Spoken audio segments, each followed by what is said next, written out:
Tips with Tony. Tips with Tony. All about nutrition from your favorite dietitian. Everything you need to digest in your mind. Tips with Tony. Tips with Tony. Making you healthier one bite at a time. With Tony. Woo. Hello and welcome to the Tips with Tony podcast. I'm Tony Marinucci, a registered dietitian, helping you get healthy one bite at a time. I am very, very excited for you to hear this next interview. I have virtually in front of me Kelsey Flanagan. She is a nutrition coach who, our messages are so aligned, so I'm just so happy to know that there's other people in the universe spreading this wellness of just body love and acceptance and treating our bodies with appreciation and finding confidence through nutrition and lifestyle changes. And so I'm super excited for you to hear from her. So before we get into the interview, obviously, Kelsey, I want you to just introduce yourself. Please share who you are, what you do, and why you do what you do. I love it. Thank you so much, Tony, for having me. And that's like, you're a queen at your intros. I'm just going to say that. I know you probably have heard that a few times. So just thank you so much for having me here. I am super, super excited and very blessed to be here. So I am, like Tony said, I am a nutrition coach, really focusing in on the lifestyle of just how we view ourselves and how we view our body. And the reason why I got into this work is because of my own journey. And that's how truly it all started. Is I was that girl that chased what I thought my body should look like and chased what I thought my goal should be or what my life at a certain age should look like. And I lived off of everybody else's rules, right? Whether that was the dieting rules, whether that was somebody else's rules, the fitness world rules. I was into CrossFit. And so that whole world, like everyone, I was trying to fit into this box of what I thought I should do, what my body should feel like. And I really lost myself in all of that. And for me, what that looked like was overly stressed out from a body standpoint. I had no cycle for 4.5 years. And Anna Maria, my body was screaming at me. And it really was nudging me in so many ways that I never truly was able to listen to it. All I did was I pushed forward, right? All the doers out there that are listening, the doers, the go, the can't sits, the achieve mores, the I have to be productive to be worthy, right? That's what I lived on. And I got to this point when I can vividly remember the pivotal point was how I pushed myself in my business and my life and the way I treated my body. I got to this point where I looked in the mirror and I finally had those abs because I thought that was going to make me happy. And I thought that's what I needed. And I looked at myself and I was like, what in the heck? Nothing has changed. The only thing that has changed in my life at that point was everything externally. I had more money in the bank, right? I had a great body. I got praised for it. And I got praised for my work ethic. But internally, I was binging. I was restricting. I was self-sabotaging myself. I had no life outside of my body. And right then I knew, I said, there are more women chasing exactly that. There are more women doing exactly what they, quote unquote, should be doing, but they're not their rules. And that's when I turned around and I said, I got to help people. I got to help women that are exactly like me. And to be the coach that I wish I had in those moments that said, hey, you don't have to do that. You don't have to push that way. And that's how it all began. And it's evolved over time. And, for so long, I was focusing on even helping women with fat loss. And as of about the last year or so, I've really focused in on just truly listening to our bodies and understanding like the head and really connecting a mind-body relationship with ourselves. Because I was living in my mind, right? I was fear and shame and guilt and everything that I was truly desiring was in my heart and what my body was telling me. And it's not easy to do that. No, it's definitely not. That's super powerful. So how does somebody know if they're working towards something from their mind or from their body? Can you break that down a little bit for our listeners? Because I think that's super, super helpful. Yeah. So first, just the awareness piece of everything. And I know Tony talks about this on our podcast, like awareness is everything. And so this can look different for everybody, right? But I think a good distinction of, either are we operating in our head, or are we operating from our body and our heart? Are we operating from fear, right? Is everything driven by, oh, I'm scared to fail, or I'm scared of what they're going to think, or I fear being not loved, or anything that we fear, it's usually our head, right? Those are our beliefs that are not even half the time true. Mm-hmm. Am I living by right and wrong, right? Do I always feel like I should, or I need to? That's when we're operating in the headspace. Maybe that's society rules. Maybe that's shame. That's guilt. You're feeling like you have to hustle and struggle and push and what do they always say? Like just discipline and more willpower. But your body is like, hey, can you just love me? Hey, what if you disrespected me? Hey, what if we come from a more curious space of what do I need today? How can I nourish myself? Versus like, I should do that. I need to do that. Ugh, I have to. Mm-hmm. I know it's like I get to because I want to, because that's what my body wants. Mm-hmm.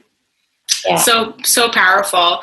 We were talking before, you just recently put out your own podcast. Well, you have your own podcast, but a recent episode you did was we have to stop shoulding ourselves. And I want to say that slowly because you say it too fast.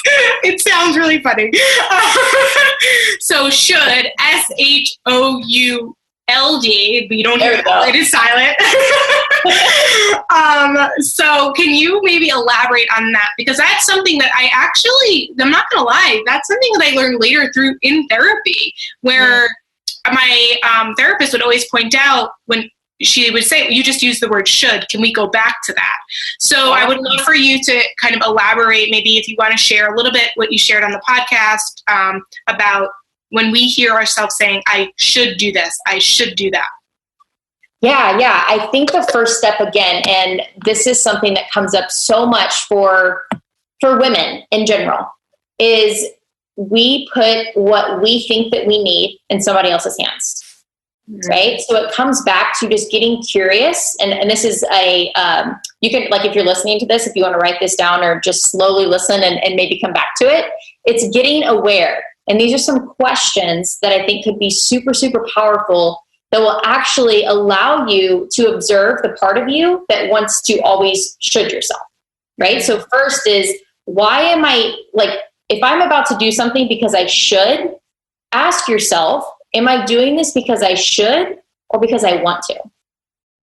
And just getting curious on right that. Why am I doing this? And then we can go to, okay, if it's because I should, then why do I believe I should? Where is this coming from? Mm-hmm. And then once we have that, then we can go to that next space of what will happen? Like, what do I fear will happen if I don't do this? Mm. And that's like that next layer of, ooh, there's the belief. Mm-hmm. There's the fear that if I don't do this, I'm going to lose something. One need in my life will not get met, right? Maybe we feel like we should say yes to that plan that we have on Saturday, even though my body's like, I am so exhausted. I don't want to spend time and I don't want to go do that. Mm-hmm. But if I ask myself that question is, what do you fear? That if you say no, what will happen? Well, will they like me? What are they going to think of me? Are they going to love me? Right? And that's our core need. We need to be loved and we want to be accepted. Mm-hmm. So we do everything in our power, sometimes like very autopilot if we are always doing that. Mm-hmm. And we can do this with food, right? Why do we feel like we should look a certain way? Where does that idea come from? Society? What do we fear if we gain weight? What do we fear if we don't look like we did 5 years ago? What comes up? And just acknowledging that.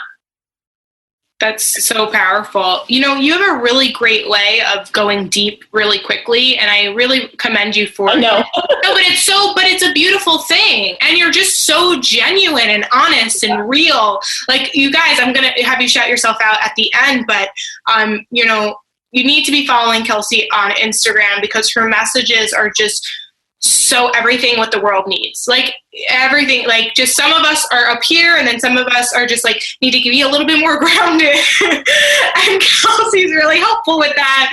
So I just really appreciate it. So I guess I'm a little bit curious, like, were you always, I feel like you mentioned this earlier before we recorded, and I think it might be a good opportunity to kind of talk about this now. Like, you kind of mentioned something about like our relationship with our bodies, and is usually like a relationship with ourselves. So I'm curious if, like, as you started to heal your relationship with food and your body, if that's when you were then able to open up and just trust and be genuine and just yourself with the world, because it's just, you're so you, and it's so awesome. And I feel like people definitely, I feel like, would love to be able to do that or admire that. So it's like, how did this come about where you just are so able to just be authentically you? Yeah, such a great question. And I wish I had like this miracle answer for you. Just take this pill. Don't they always? Yeah, that's such a great question. And you're right. And I think too that, like you said, is our relationship with ourselves is reflected in so many areas of our life. And we get to choose what area we want to focus on. And it's that one thing, right? It always still comes back to, okay, let's focus on that one area, because that's going to create the massive impact. So for me personally, I'll speak on my term, is when I found that confidence in myself, is I turned inward. I stopped messing with the food. I stopped messing with my body, and I started looking at myself. I started asking myself questions. I started coming from a place of replacing judgment with compassion, replacing fear with curiosity, right? And just those two switches, I was like, what do I want? Mm-hmm. Wake up in the morning, what do I want? Mm-hmm. What do I need today? What do I desire? Mm-hmm. And at the beginning, my whole body was numb. I had no idea. What do you mean, what do I want? I help everybody else figure out what they want. And that's that step. Like, even if nothing comes up, it's trusting yourself that something will eventually. And that's, again, getting into the body, right? Because my head's like, this is dumb, this is stupid, just go work more, be more productive, you're wasting time. But if I kept living like that, I was burning out. I had like all these health symptoms that were popping up. And the most important thing to me is I was unhappy. And I was like, okay, there's got to be a turnaround here. And it was just going inward. It was going inward and asking myself those questions. Yeah, and I think you make a really good point that when you first turned inward, there wasn't really much coming up. And I think my clients say this a lot, so I want a couple things I want to kind of touch on. So particularly for like the moms and the wives, and like that's, they are a stay-at-home mom, or maybe they're working on whatever, but like they have this role, but like they like forget an identity outside of that. So when we discuss things like creating funds, because you can tell they're so stressed out, and it's like they're just so kind of stuck in the mundane and the rut of things, they're almost like, I don't even know what that looks like. I don't even know what that is. And so what I usually express to them is like, well, we have to create space for it. And like, that's okay if it's not there right now. And then one thing that you always talk about, and I don't know if this is connected, but I would love to hear kind of your perspective, is like you have like specific journal prompts. And it's like very similar. Like I also encourage journaling with, people for like a form of stress management or getting in touch with themselves. And they're like, well, not, I don't have anything to write. Like nothing comes up, so it's like, but you got to sit down and write, because otherwise, nothing's going to come up if you don't create the space to allow it to. But I think, so that was kind of like 2 in 1, but I would love for you to like kind of just talk about like if you've seen that with your clients as well, and kind of how you help them through that. Totally. This is so incredibly common. And if you are a woman, a mom, someone that just is a caretaker, right? Takes care of other people. I want to offer you this very gently and remind you that putting your self-worth into something that will change is a recipe for unhappiness. So whether we're putting it into our identity of momming, whether we're putting it in our identity of a wife, of our job title, of the scale, of what we look like, when that changes, and sadly, some of those things change, right? In it's life, there's cycles. If we put our worth into that, that's a recipe for unhappiness. And that is what I love to call an expectation hangover. And that is a silent killer for our happiness. And so I just wanted to, that just came up here in this moment of like, that is so common. And I see that so much in my clients, is like my worth is outside of myself. And why we get to break down burnout, overwhelm, stress, anxiety, frustration, even depression, is because we've outsourced our happiness into these factors that are always going to be up and down. Mm-hmm. So that's that power of turning inward. Mm-hmm. And journaling, this is how we get to do this. And if nothing even comes up, it's okay. But if we want to jump into it, I can share with you guys in this audience of exactly what I walk my clients through. It's a 3-step process of, if this is so perfect for a woman that has no idea where to start with journaling and doesn't even know how you feel, doesn't even know what you need, and has no idea of basically anything in your life, you just take care of everyone else, this is perfect for you. So first, it's the AAA blueprint. All right. So we got 3 A's. First, we want to bring awareness. And there's one question here that you start with. You can do this every morning. You can do once a week, whatever feels good for you. Asking yourself this question. You're going to be so blown away. How am I? How am I? You can draw. You can write one word. You can scribble. You can write a feeling. And you can whatever comes up. Asking yourself that just as much as you ask everyone else, and be genuine. Really, truly sit with that. Like, how am I really doing in this moment? Right? And so now that you have awareness, okay, where am I? We're just taking a temperature of noticing what's going on. And then we have the next step, which is access. And we're just going to basically bring up any ideas that might be actionable for you. So the 2 questions here is, what would feel good for me today? So we're just bringing up some things. What are some ideas that would feel good? Maybe it's food related. Maybe it's going on a walk. Maybe this is how I determine, who do I connect with today?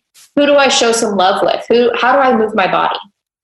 And then once we have ideas that are formulated based on how you're feeling, right? If I'm feeling tired and frustrated, I probably need to match some things that honor that. And then I move to, it would feel good for me today too. And you get to explore, and you get to choose what that is. So awareness, access, some things, some ideas, and then we finally move into action. So often I see action being first. And the issue that I have with this is we're just putting everything on overdrive, right? We're not honoring that you need rest. We're not honoring you might have a busy day. We're not honoring anything that's going on. We're just putting a Band-Aid on a bullet wound. And so now it comes back to, what is a small promise that I can make to myself today? And that's your action. And you get to build on that over time. And this is those simple ways of honoring what you need, to learning more about yourself, trusting yourself, building up that bank, and not relying on self-control, not relying on willpower and discipline. It's just being you. I know what you need. Such powerful stuff. This is so good. So I guess what I feel like people are probably wondering,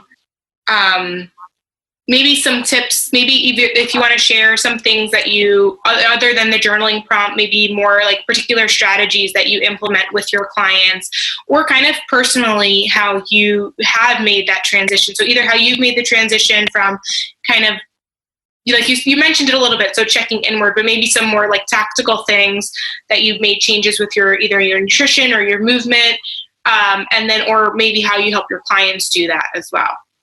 Yeah, great question. And I think it always comes back to, like, it's very, very different for everybody, and we know this. But I'll speak for me in the terms of what it is like, what do I like? Time with myself is super powerful. And I think we all know that, right? It's just like meditation and walking and doing these things and sunshine, and those things are great. But it's, again, in those moments though, what are you noticing in your body? Like the feelings that are coming up, how do you have the awareness of, oh, today I'm wanting this, or today I need a rest because I'm pretty irritated, or I have a lot on my plate. Just really understanding, how can I be proactive about taking care of myself before I almost get into this rabbit hole, 3 weeks down the road, that I'm like, okay, I did not take care of myself at all. So it's those daily things, whether that's journaling, meditation, self-check-in, and truly just discovering, what the heck do you need? What do you want? What are you desiring? What are you truly craving? We can even go into how I ended emotional eating, right? At the end of the day, I was like, okay, how did I actually end emotional eating? What did I truly do? How did I end my binge a restrict cycle. I stopped restricting, first of all, right? We stopped putting these rules on myself. And then secondly, as I checked in and asked myself, what am I truly craving? Mm-hmm. What am I thinking that I'm getting from this? And how can I set my intention differently? I think that's a powerful thing that a lot of my clients love is wake up in the morning. What is your intention today? Mm-hmm. Let's break that autopilot cycle that relies on the head stuff, relies on the fear, the worry, the push, the struggle, the shame, the hate, the shoulds, the needs. And let's just honor and love and cherish and be kind and compassionate and curious. Mm-hmm. One of the greatest tools that we have.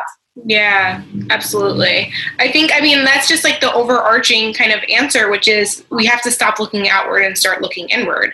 And I think so many people, because we're so not used to doing that, it can be a little bit uncomfortable, which is why I think, Kelsey, you've shared really great tips on like how to do it. So that way you don't feel like you have some sort of structure or guideline, but also knowing that, you know, it's just building, it's doing one of those things. You know, you don't have to, you know, master your mornings, even though like morning routines are super powerful. I just did a podcast about it. Like it really helps. They're amazing, but they take time, like anything. It takes time to develop. And so even if you can just take 5 minutes to kind of check in before you start your day, while you're brushing your teeth, the fact that you're making a mental picture in your head of like how you want the day to go or some intention setting, I think is super powerful. So I think that's great. Yeah. And I mean, like you said, it's that one thing. And this is a practice.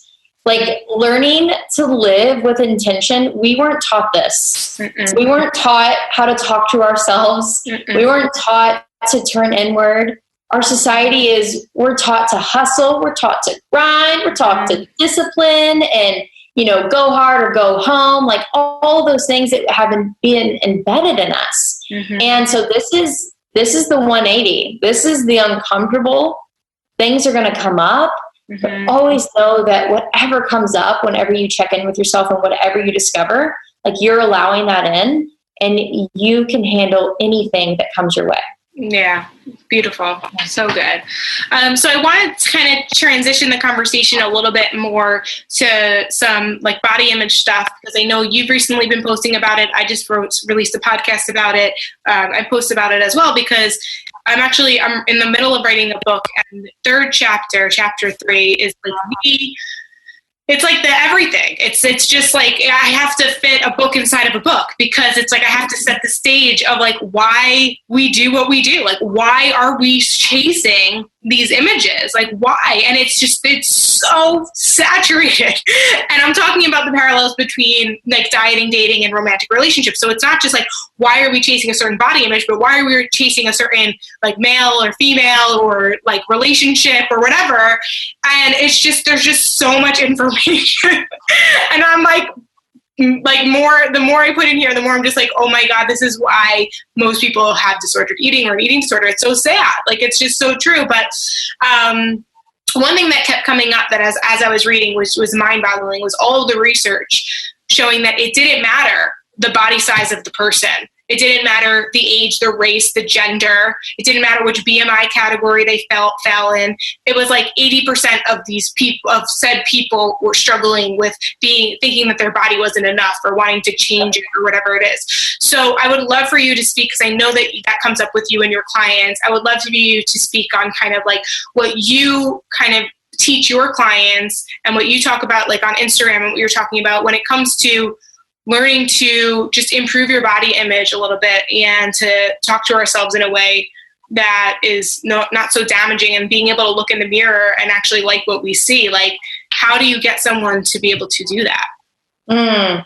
Well, first of all, I am so excited for that chapter, but more importantly, your entire book. Yes. I remember when we connected, actually, you always talked about the correlations with dating and dieting. I'm like, this is epic. This is so epic. Yeah. Well, you know what's actually crazy? When we did meet, when we had a mastermind retreat together, and I would talk about it, but that was not like, I didn't talk about that on like I didn't talk about that on my podcast, or I didn't talk about it in like my Instagram captions. I just kept recognizing like the way I was trying to change my body and my relationship with food, and how that was like with same thing with like my business and my relationships with men. And like, it was all so connected, and that was just me expressing myself.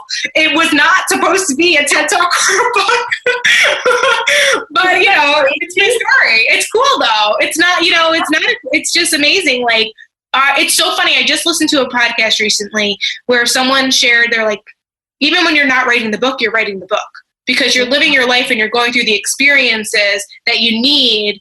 And so like, same thing of like, I should get this book out. Like, that's what's coming up for me a lot is like, I was supposed to get it out like a year ago. Like, it's been, for me, it's like, it should be out already. Like I said, it was going to be out and it's not out and like, blah, blah, blah. And then I listened to this podcast and I was like, oh my God, such perfect timing. And the guy was like, well, even when you're not writing the book, you're writing the book. Like there's a reason why it's not coming out. Like there's a reason why, you need to keep working at it. Like it will, all the timing will all make sense when it makes sense. There's no reason, you can't force a masterpiece. And so I feel like we can apply that to how we treat our bodies and ourselves. So sorry, we just kind of went off topic, but no, I love that. I love that so much because I'm just sitting here thinking like, you don't know what you don't know. Mm-hmm. So like a year ago, if your book would have come out, like, of course you're probably going to write a second one, but it's just amazing how like the journey continues and we get to learn so much about ourselves and we get to continue to write that book. Mm-hmm. Mm-hmm. So amazing. Absolutely. So tips for improving your body image. What would you say for someone who's struggling with body image and wants to improve it? Yeah. So I'm gonna take a big punch here and go with, I don't believe in like just full self-love. Mm-hmm. So what I mean by that is if you truly do not love your body, if you are looking at it and you're disgusted and you feel like it needs to change, we just be with that? Mm-hmm. I'm not going to offer affirmations here. I'm not going to say, just change your thoughts. Just change your thoughts and it'll change. Like, yes, there's a piece of that, but the journey of going to body love, it starts with acceptance. Mm-hmm. Acceptance is the gateway to transformation. Mm-hmm. And so in order to even get past, like even to feel neutral and to like, and then maybe to love, we have to accept where we are. Because at the end of the day, our beliefs have to be congruent with everything that we're doing. Mm-hmm. The beliefs about ourselves are creating the thoughts. The thoughts create the feelings. Feelings create the action. And so if my beliefs are not congruent with what I'm telling myself, nothing's going to change. Mm-hmm. I have to unpeel the layers. Where do those beliefs come from? How true are they? How true is it that I hate my body? How true is it that it's not good enough? How true is it that just constantly questioning and asking yourself, but why do I think, like two words right there, but why? But why am I doing this? But why do I think this? But why do I have this expectation on myself? But why do I feel like this? Mm-hmm. And just keep digging. And you're eventually going to unlock the mind that's holding the fear, the anxiety, the shame, the struggle that you have. And then you actually get to connect in and be like, you know what? I get to choose a new one. Mm. You literally get to choose a new belief and you get to create your new reality in this moment. Mm-hmm. But first we have to accept, because for so long I was like, oh my God, I love my body. That's what they told me. I was like, okay, I love my body. Yeah. I love my body. And I was like, I fucking hate my body. Mm-hmm. Like this is terrible. This is bad. I would grab it. I would beat it up. But the minute that I said, you know what? You're right. I don't love my body, but I'm accepting it and I get to respect it. Yeah. And then that leads me to whatever I want. Absolutely. And some days I'm like, oh, I love this thing. And some days I'm like, gosh, you're annoying me today. Yeah. Well, that's all about like even setting realistic expectations too. Like you can't go from hating something to loving it overnight. There's usually there's work that has to be done. There's a process there. And I think more thinking about like body neutrality, like kind of expecting the fact that like some days you're going to wake up and love it and some days you're not. And some days you're going to glance in the mirror and be really happy with what you see. And sometimes you're going to glance in the mirror and be like, whoa, what is that? And that's just like our minds. And it's not even true. It could be in the same day. Yep. The same day you can look yourself in the mirror and see a completely different image. It will be based off of the clothes that you're wearing, and so there's just so many things. So yeah, if we get hooked on our thought and we stay there, it's only going to bring us down. But rather than seeing the thought, recognizing the thought, accepting it, and then kind of deciding what do I want to do with this? Why am I feeling this way? What is, the real reason or truth behind it? I think is super, super powerful. So that was very helpful. Thank you for that. Yeah. Yeah. And we get, that's again, like coming back to like just power. Like we have that power to choose how we, like, what do we want to do with those thoughts? You get to choose what you desire in each moment. In each moment, we get to choose what we want. Mm-hmm. Yeah. Awesome. This has been so great. Is there anything else that you want to share with our listeners?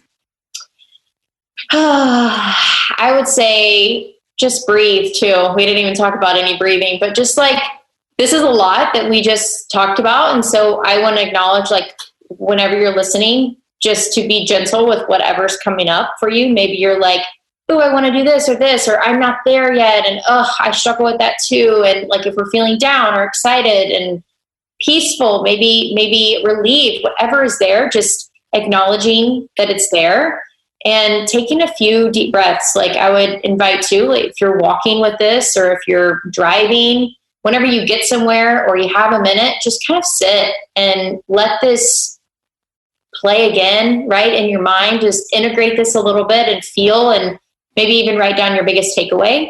I think that's the biggest piece of like, okay, this is information, but this creates no change unless we start to put something to practice. Mm-hmm.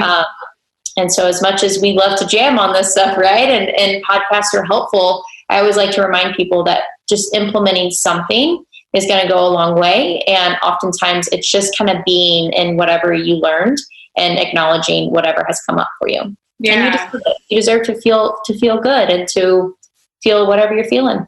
Absolutely. Absolutely. So I would be curious if you want to share a little bit as we wrap up, what it would look like. What does it look like when somebody works with you? Because it seems like you do a lot of like the deeper work, but your main thing is nutrition, right? So how does it look like, so if someone wanted to either work with you, or when you're saying like do the work, what does that really look like? If you maybe want to give an example of like maybe when you first get a client, like kind of the process you put them through, and kind of how you help shape their kind of new beliefs and thoughts and, nutrition plans and all that stuff. I know it's individualized, but it maybe just some like tactical. Oh, yeah. I love this. I love this question. And so starting to work with me in exactly like Tony said, like I don't stay on the surface and we go there quickly. I'm very like, okay, let's actually just go there real quick. So I always prepare my clients, like you have not even willing to be the work, but you get like, if you want to, you get to have like someone to guide you in doing the work. And what that means for me is you apply to work with me. So all of my coaching is one-on-one. I do coaching calls. So that means that we hop on Zoom, or if you're comfortable with a phone call, and then I simply hold the space for you and me to guide you on tools. Like, where are you at? What are you struggling with? What's coming up for you? And a lot of my work that I do is, like we've talked about here, is a lot of mind-body connection. So I have meditations, we do journaling prompts. I'm really, really big in supporting you with tools that allow you to do the work outside so you can actually empower yourself in discovering all of these things. Because when I was in this struggle, I was like, I don't even know where to start. I don't even know what to do. Mm-hmm. And that's my big intention, is to help women feel less broken by providing them tools so they can have a more loving and gentle relationship with themselves. So lots of support and accountability. I use an app. You can text me back and forth for support, and then weekly check-ins as well. So a lot of deep one-on-one work. I've thought about doing group programs, and I'm like, oh, but my heart is just so loving the one-on-one. So as of right now, that is where we are. But who knows what the future entails? Yeah, definitely. Guys, this is like really, you don't understand. Like, I am so happy to have Kelsey on here because I truly believe in what she does in her work. And like, I really want you, if you've connected with her, which I can't imagine you haven't, like, please reach out to her, let her know. I will go. Kelsey, can you just let people know where they can find you? Yeah. Find me on Instagram. Send me a message too. If you want to really become good friends, send me a voice message. I love those. I am Kelsey_Flanagan_. And actually, when this podcast comes out too, I'll be releasing my free eating personality quiz. So you get to learn more about your eating personality. Tony actually did you do one like a long time ago? I just do like a Are You a Healthy Eater quiz, but I kind of got rid of that. But I did do that a while ago. Yeah. I remember something with that a long time ago. Mine's coming out this coming Sunday, so I think podcast will be out by then. So it'll be linked in my bio. You can join that. Hi. And come hang out, come connect. I'd love to chat with you. Awesome. All right, guys, thanks so much for listening. Please follow Kelsey. If you're not already subscribed to the Tips with Tony podcast, please subscribe. It allows other people to find the podcast, but more importantly, it notifies you when a new episode comes out every Monday and every Wednesday. As always, I'm Tony Marinucci, your registered dietitian, helping you get healthy one bite at a time.